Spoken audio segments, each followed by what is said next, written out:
Alright, so today I'm going to be talking about how to choose your foundation. Alright, so I have a book here, and I wrote everything down. So before you pick your foundation, the first thing you want to do is find out if you have oily skin, normal skin, dry skin, or combination skin.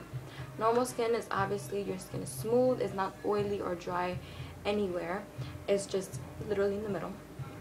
If you have oily face, you have a lot of oil, mostly in your T-zone. You have oil everywhere else, especially like in your forehead. Then you have oily skin. If you have dry skin, then you have roughness going on in your face. And then if you have combination skin, you have not too much of oily skin, but like oily skin is usually a lot of oil. If you have a little bit of oily skin and some dry patches or some regular patches, then you have combination skin. The only way you can find out what type of skin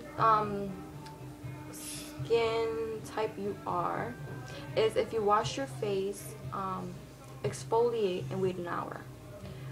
In that hour, don't moisturize or anything. In that hour, at the end of the hour, when the hour is up, what you do is you want to touch your face with your clean hands. And if you have, the way you find out if you have oily skin is you obviously have oily skin. Dryness, same thing. If you have dry skin, normal skin, usually it's going to be normal. It's not going to be too dry or too oily in areas or whatever. It's going to be completely fine. And then combination skin is, most of the time, it's when you are oily in your T-zone. So basically your T-zone will be oily, which is this from here and here, and then everything else will be dry. Sometimes that's mostly what combination skin is. If you are in your 30s or reaching there, your skin is going to change. I'm not sure if all skin types get oily, because most of the time you get oily, but your skin is going to change. So if you're reaching that age and you had normal skin, or you had combination skin, now it's getting oily, or you had dry skin, now it's getting a little bit more oily, or it's getting normal, it's because of your age. So I'm not trying to offend anybody, I'm not trying to say anything about it, I'm just putting it out there.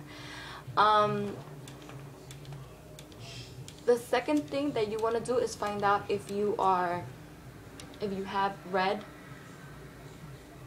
if you are light, medium, or dark, or pale, medium, or dark, or whatever. How you find out is if you're pale, you have redness areas. So if you're red in the cheeks, or red in your chin, red in your forehead, or everywhere, red everywhere, or whatever, you want to stay away from pink undertone foundations. You want to go more for like deep buff, or like beige, or like like buff or deep beige foundations. Yeah, you want to stay away from pink undertones. It's not gonna look right. And then if you're medium, which is like my color, you're basically olive tan, a little lighter than me, a little darker. You want to go more for foundations that say bronze, golden, tan. What was the other one that I have here? Warm. Oh, warm. Warm is another one. You want to go for those. Because those have more of warm undertones, and it's gonna make your skin look. It's gonna, make it look better. If you get something that's like with pink undertones, it'll look retarded and crazy.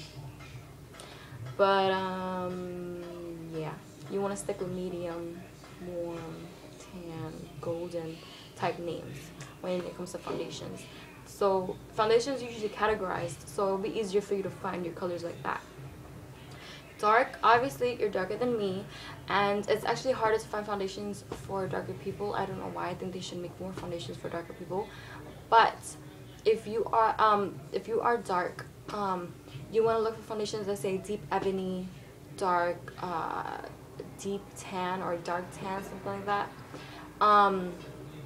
And you want to make sure that when you try it, you want to make sure you don't look gray. If you do look gray when you pick your color, that means that you need to get a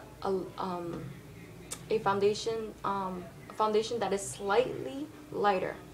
You want to get something that's a little lighter than that, okay? because what happens is that if you have oily skin and you start looking gray, if you start looking gray, it's because you have oily skin. If you have oily skin and you start looking gray, it's because the foundation oxidizes and it looks like you're wearing a mask. It looks bad, you know. So yeah, so that's another tip to finding out your foundation. And the next thing I will be talking about is natural lighting. When you go to a Sephora to find out your foundation, if you go to a drugstore and want to swatch it, what you want to do is you want to swatch it here or on your neck. The reason being is because these are the skin tones that your skin actually is. Like, for example, you saw how dark my face was when I had no foundation on in my last video. If you guys didn't check that out, please check that out. I show you my foundation and concealer routine. So yeah, this is supposed to be my color. As you can tell, it's basically the same thing. So yeah, so you want to swatch it here and here. What you want to do is take a compact mirror, go near your window or go outside. See the swatches and see if it matches. But you don't want to just swipe it and be like, oh, it doesn't match, there's another one. No. What you want to do is you want to rub it in a little bit, and if it blends in nicely, then that's your match. If it doesn't blend, if it looks too dark or too gray or too light or whatever, then that's not your match. Light from outside, from the sun, is a lot better than a regular light. Like, you can go into a place and like freaking try on a foundation, next thing you know, you go outside and you look like a ghost, or you look like you went to a tanning bed and it looks crazy, or you look too orangey, you know what I'm saying? So you don't want to look like that. You want to make sure that you look at your best. At nighttime you could probably pull that off for Halloween, but not if you're like going to an interview or if you're going on a date or whatever. It's just gonna look crazy on you. So you always want to make sure that you find out what your skin undertone is, what your skin tone is, what type of skin do you have. If you do have acne prone, they have foundations that are for sensitive skin, are for acne prone skin. Neutrogena has a lot of those.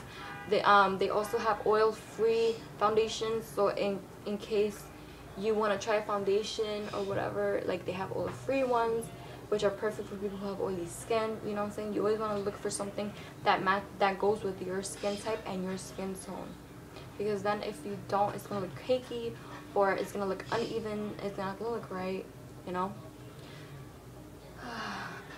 Okay. If you do get rashes on your skin when you put on your foundation, you're probably allergic to something in the product. So the first thing you want to do before you try any foundation is, or before you buy, matter of fact, when you buy foundation, keep the receipt, because you never know, you know what I'm saying? But anyways, that's something else.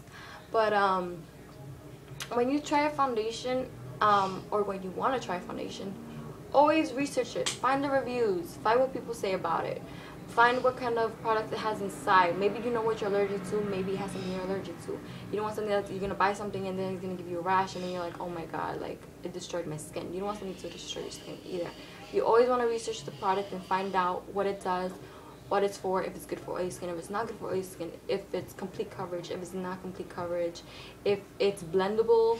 If it's blendable basically means that if it doesn't have your skin tone, if the line doesn't have your skin tone, you could blend two colors to make your skin tone. So yeah, so you always want to research and find out exactly what it is that you're gonna go and buy, because sometimes you're gonna go buy it and it's like a total mess, like it's completely off. Okay. Applying your foundation. When you first apply your foundation, to make sure that it is your color, you want to apply with your hands. Always have clean hands when touching your face, because you don't want an infection going on, you don't want breakouts and all that stuff. So what you do is you always apply with your fingers. The reason why I'm saying is because the warmth of your fingers will melt the foundation right into your skin. It's not going to go in there and like create a pimple. I'm not saying that. I'm saying it's going to blend in nicely. The warmth of your hand will blend in the foundation nicely, and it will definitely show you if that's your skin tone or not. I mean, if that's your color or not, for your foundation. Yeah. So when you first apply it, you want to apply it with your fingers. Sometimes foundations apply better with your fingers. Sometimes people apply it with a sponge or a brush and they're like, oh my god, like, it looks terrible or whatever. But then when they apply with their fingers, it's it flows out nicely, it's smooth, and it looks great all day. You know what I'm saying? So you always want to try different ways to apply the foundation, okay? You want to try with a sponge, a beauty sponge. They have beauty blenders. They have sponges now, literally. Like, I have my sponge here. This is from Avon. They have a beauty blender similar to this, except it's like more of a teardrop type of looking one or whatever. And you know, when you apply with a sponge, what you want to do is you want to tap it. You don't want to rub it in, because if you rub it in, it might look kind of weird. And most of these sponges work better when they're wet. Like, mine is a little wet, so it works better like that. Brushes help. It's basically like you're painting on your face, and your face is like a canvas. So when you use a brush, you're painting it in, and it creates a nice velvet flow, smooth looking canvas. So it's good to do either or to use your hands, whatever works for you, whatever is how the application of the foundation looks better. Okay, so you always want to keep your mind open about that. It does matter about what you use and how you use it. Also, it's not only, it doesn't mean that you're picking the wrong foundation or the right one. Sometimes you just need to find a good application for it. And you know what, if you tried all three and it's still not your skin tone, then that means you gotta return it, girl. What else?